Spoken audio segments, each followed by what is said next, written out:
Hello, everyone. Good morning, good afternoon, good evening, wherever you are in the world. Welcome in to another Founder Story. Today here with the amazing Dayna Sear from Smart Grant Solutions, talking to us today a little bit about Mission Granted, what she's got going on there, and her story of getting to this point. Dayna, welcome in today. Thanks for being here. Thank you so much for having me. Yeah, amazing. Well, look, I'd love to just dive into this. Take us to the beginning. Tell us Dayna's story. Who is Dayna Sear? And let's start from there. Well, thank you. I don't know that it's that interesting or amazing, but I have a long history of working in the nonprofit sector. I started off myself in the arts and always had a love for what nonprofits bring to our communities. And over time, I really became focused on leading nonprofit organizations. But what happened in one of my very first leadership experiences about 20 years ago, I came to this organization as the CEO only to find out that they didn't have enough money to make payroll. Literally a week or two into that job, there was no line of credit. They were completely funded by grants. The majority of them were government grants, and then all of a sudden the Pennsylvania government had a budget impasse, and no money was also coming in. And so it was sort of an experience that was a baptism by fire. And in that experience, I had to start to learn how to be strategic with the money that we had while also complying with all of the regulations around private foundation funding, state funding, federal funding. And as we made it through that ordeal, I just started working on how do I see all of these various funding sources in one place, so that I can be strategic and prevent this from happening again. What ended up happening is I went on then and did this with many other organizations and then became a consultant. And what I found is that this experience that I had, maybe not walking in and not having any money, but the experience of having to manage all these different funding streams with no tools but an Excel spreadsheet was just super challenging. And that nonprofits in general did not have the experience or the expertise to do this. And this became my career with my consulting firm for years.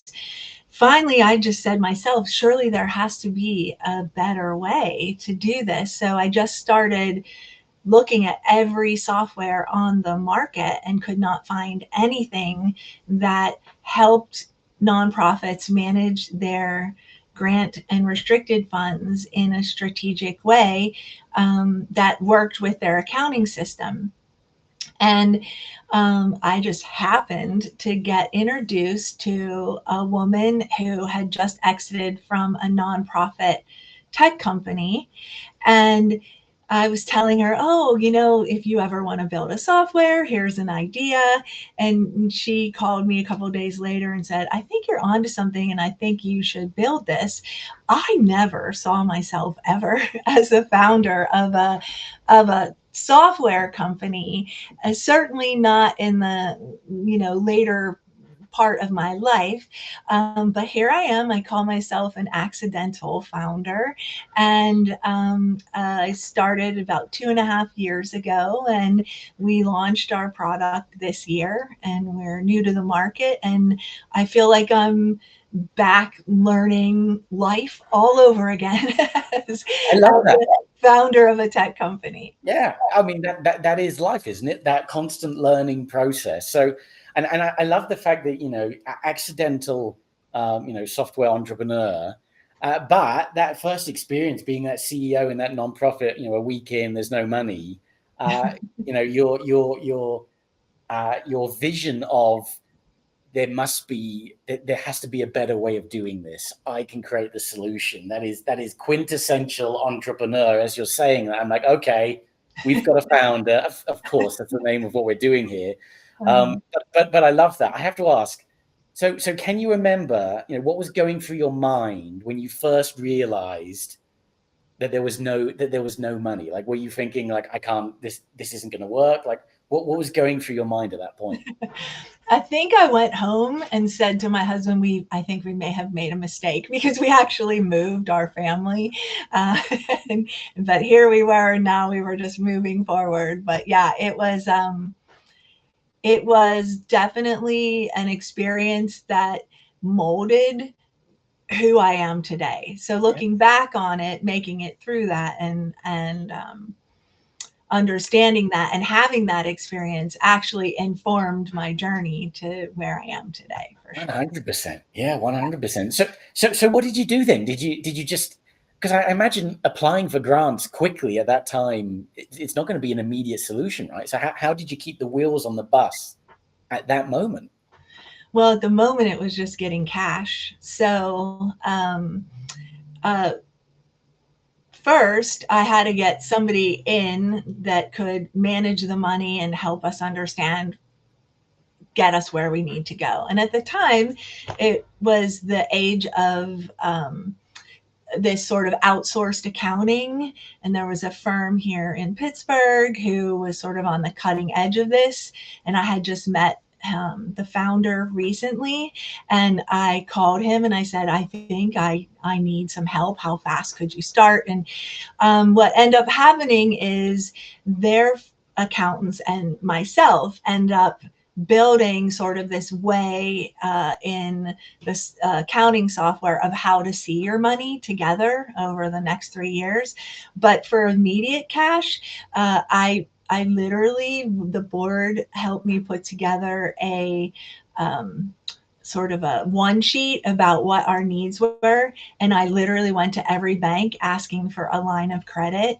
And finally, this little bank with like two branches in rural Pennsylvania took a chance on me. So I'm like, I promise I will pay it back.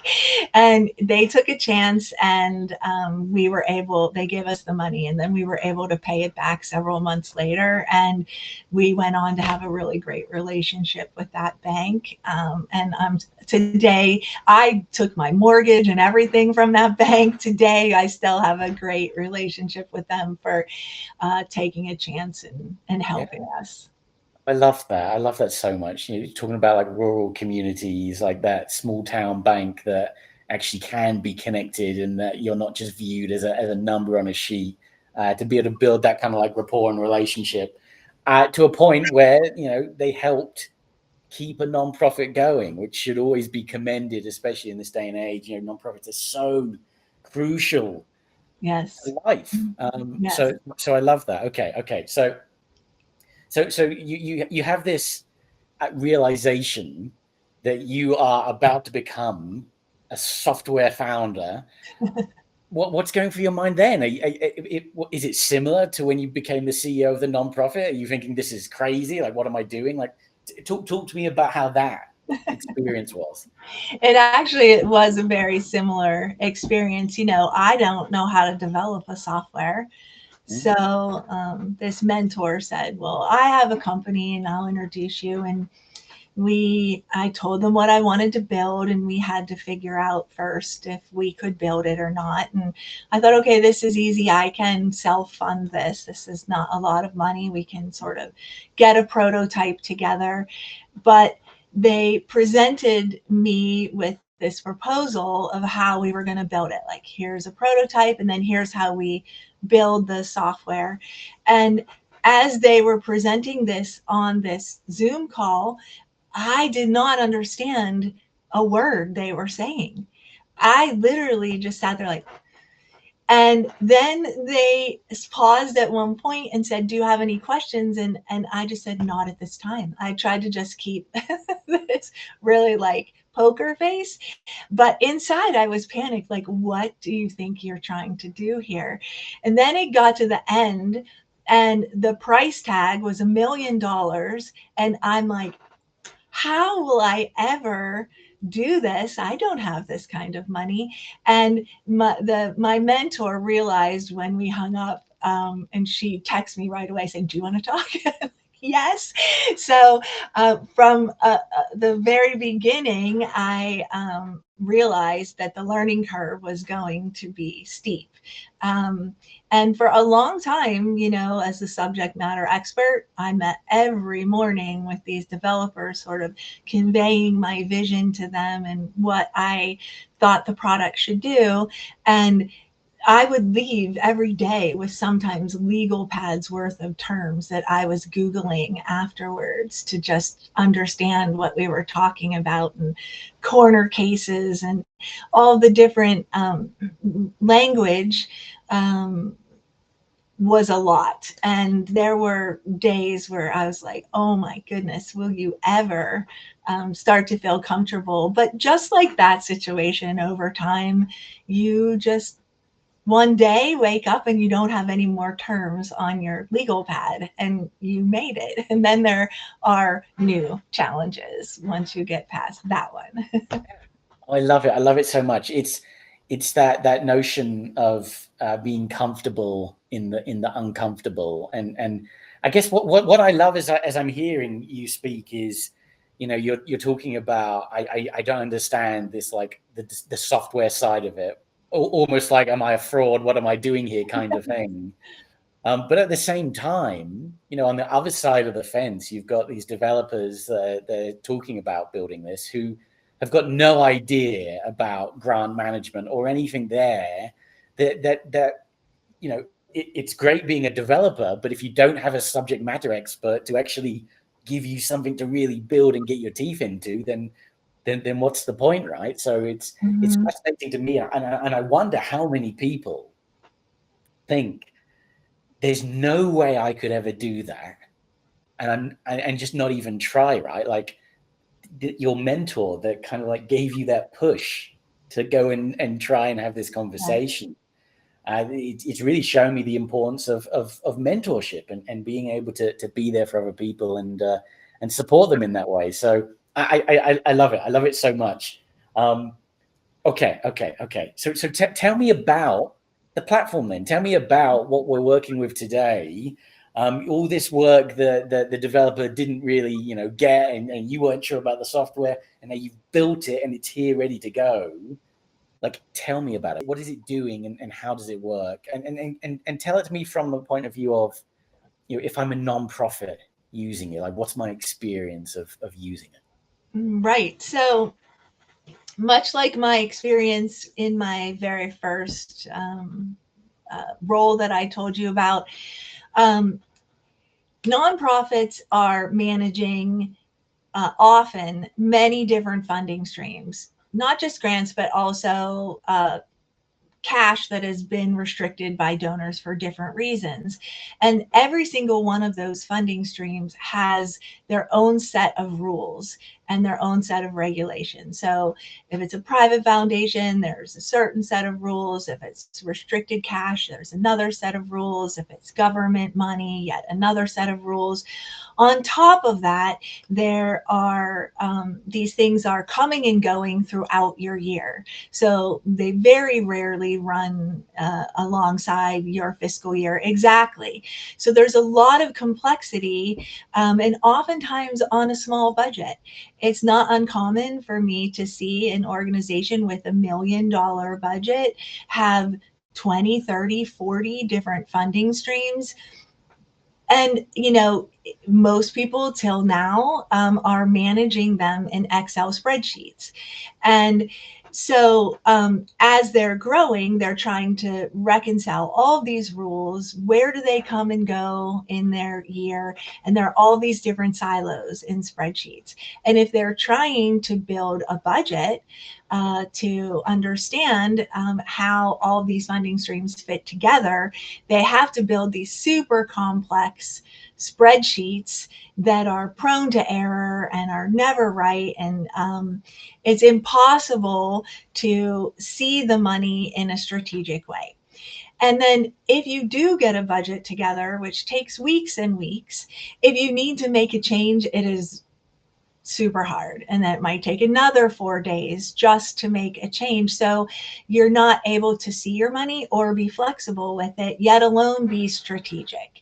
And so what our product, MissionGranted, does is it works with the nonprofit's accounting system, and it's a grant management and compliance software on the finance side. So it is after you receive your monies that this helps you manage them efficiently. But that being said, being able to understand what you need to get up to that point is also important. We provide a lot of consultation and help in those areas. But the software then is a budgeting tool, first and foremost, that lets you take all of these different funding streams built specifically for the challenges that nonprofits have.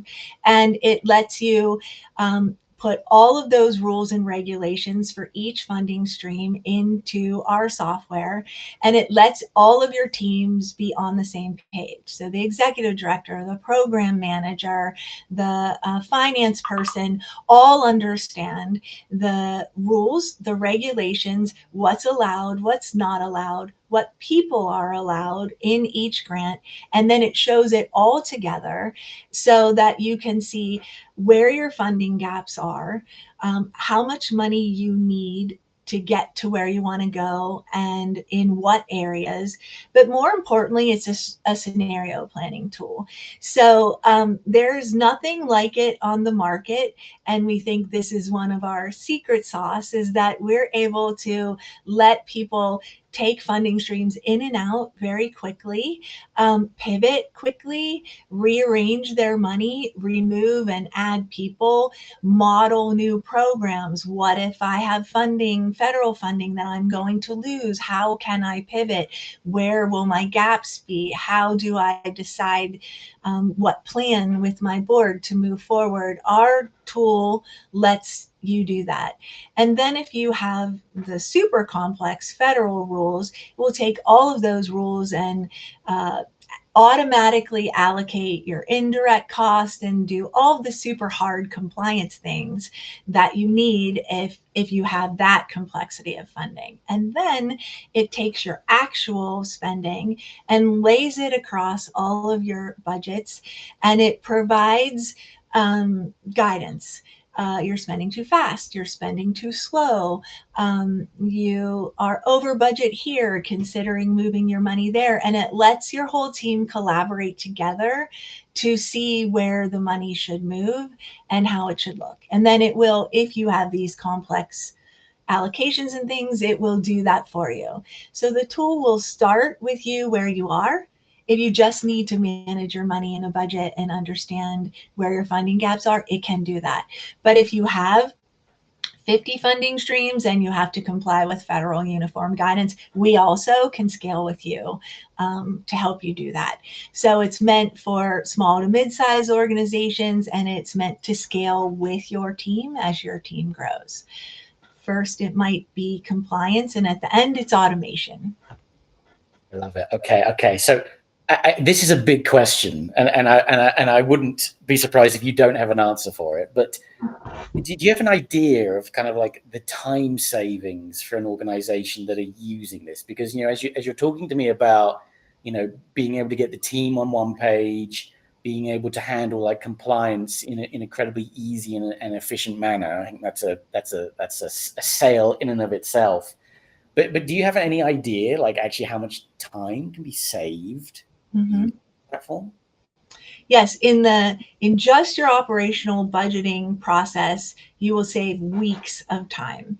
And then throughout the year, every time you need to pivot and make a change in your budgets, and they're called making project modification requests, you're also saving days of time.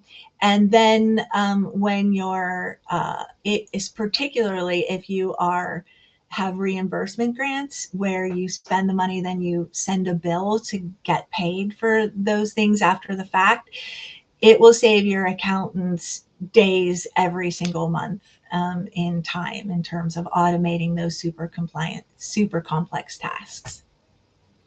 feel like one of the things that I'm always saying to founders is it's so important to appreciate the value of your own time. Mm-hmm. You could sit here and say, I could do that myself. I could do that myself. And I'm sure, people could. And what else could they be doing during that time that is actually just much more suited to their skill set and what they should be doing? So I guess that my next question there then is, I know you talk about this as more than just a platform. There's the consultancy side of it as well, where you're kind of like coming alongside these nonprofits. Like, and I don't know this world, so I imagine based on what you were saying, like if you are running this with spreadsheets, you probably have an employee or a staff member who's like managing this and trying to run this. But with your system, it feels like maybe it's something that maybe an MD or someone higher up could actually just do themselves. Like, is it making it that simple for them to run it like that? Yeah. So it is one of the things I talked with when we were with my developers about when we were building this is that it had to be easy enough that you didn't need to get a doctorate degree after you use this system to use it. Because in my line of work, am always implementing systems. And there are many systems, especially financial systems, that once you implement them, it might take a year before you can feel comfortable. And even then, you're probably only using a very small portion of what the system has to offer. So we can get someone on and using the system customized specifically for their organization very quickly. 6 hours of their time over about a month. With time in between because everyone has day-to-day things they need to do. But once they're in it, it's meant to be intuitive. And particularly since we're a new company, we take a lot of user feedback. I'm there, my other employee is there, and we're following along, even if they're doing it themselves. And we're saying, please tell us what you would like here, what's not easy, what's not working, because we're really about building something that the customer wants and that will be easy for them. So we've always sort of used sort of the customer centric approach to building the software, and we're really about that moving forward. And we see a vision for the product that is really robust compared to where we are right now. We really feel like a social impact infrastructure organization, maybe, where we're here to support those that are making these huge social impacts. And we understand all of the pain points that you have. And in our vision, we really want to build a software company that solves these problems, because on my soapbox a little bit, I think nonprofits are like the forgotten businesses, and maybe even forgotten that they're a business as well. The tools and the leadership and the training that you get and expect in the for-profit world is just not present right now in the nonprofit world. I mean, can you imagine if a CEO of a for-profit company was struggling with budgeting? There would be 50 tools on the market, and there are. You have any one to pick from.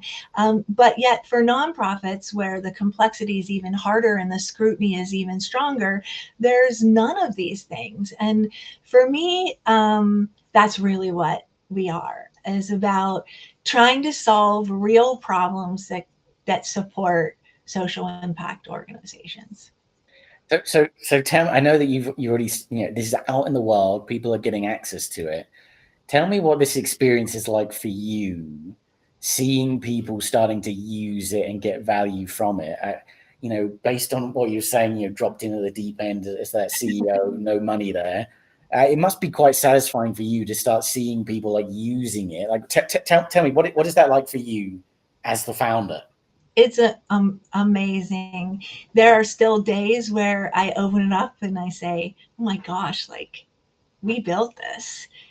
that in and of itself is very rewarding. But as we have customers and, we're every day selling to new people who are using it, it's so great to hear them say, you saved our lives. Like we don't know how, like I wasn't even going to be able to do this before. Or even if they were in trouble, how like coming in and helping them restructure their workflow and you use the tool is just so rewarding. I almost forget sometimes that I'm a for-profit company that needs to make money, because it feels like we're just helping in such a strong way. It's very, very rewarding. And it is really the thing that makes the struggle and the challenges, which are like, in one day is like boom, boom, boom. As a founder of a tech company, I never have experienced this type of thing before, but it is truly a struggle when you see those graphics, everything anybody says is true. Yeah, absolutely, absolutely. But just that point as well, the range of different nonprofits that you are and can be helping must be so satisfying as well, when maybe you have had an impact on saving lives or feeding hungry folks out there that are relying on nonprofits, and all these different areas where you can have an impact. It's awesome, and it's something. Just as a side, I tell people all the time, they say like, I want to get involved in something, I want to do something, and I'm always saying like, go and volunteer somewhere, just go and get involved, just go give back. It's such an incredible experience and so fulfilling for you. But anyway, before I go off on a tangent, so I'd love to hear a little bit more about these challenges. You mentioned the ups and the downs of the founder life, which I'm sure everyone watching can relate to. But tell us a little bit about the challenges that you're going through at the minute. Yeah. So, as somebody who has been in service and leadership of a nonprofit, all of a sudden moving into go to market strategy, scaling, you have investors, first raising the money, now the expectations from the investors, and all the things that come along with that are really eye-opening in and of themselves. But I think for us, something that we really underestimated was, it sounds great when you say you have something new in the market, you're filling a gap. But also, what has been a huge challenge is having people understand that there is a replacement to what people have just seen as having no solution, as Excel is your solution. So getting the word out that we're there, and then explaining why this will be so much better for them. Particularly nonprofits are maybe slower to adopt and maybe have to go through more decision-making channels.